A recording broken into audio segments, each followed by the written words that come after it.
नमस्कार। आज हामी माझीटार हर्टिकल्चर डिपार्टमेन्टको तर्फबाट तपाईहरू सम्पूर्ण कृषकलाई हाम्रो सब डिभिजनमा प्रगतिशील कृषकहरूले G9 भेराइटी बनानाको खेती गरेको एउटा सानो प्रस्तुति प्रस्तुत गर्नु गइरहेका छौँ।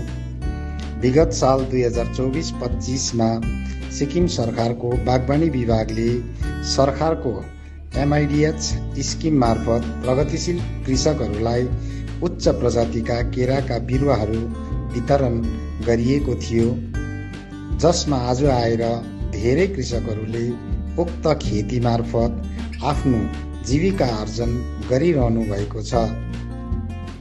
यस्ता धेरै कृषकहरूमध्ये जस्तै मध्य पाण्डम, लोअर जितलाङ अन्तर्गत श्रीमान उपेन सिलाल, अप्पर जितलाङ श्रीमान लोकप्रसाद राई, डुगा श्रीमती नीना प्रधान, कमेरी श्रीमान हरिप्रसाद छेत्री उहाँहरूले बृहत रूपमा यसको खेती गर्नुभएको छ। विभागको योजना अन्तर्गत साथै विभागले पूर्ण रूपमा देखभाल गरेको कारण उहाँहरू आज आएर यस केराको खेतीमा सक्षम बन्नुभएको छ।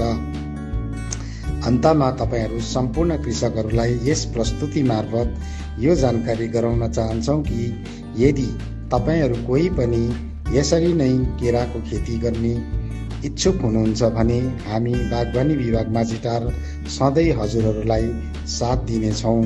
धन्यवाद।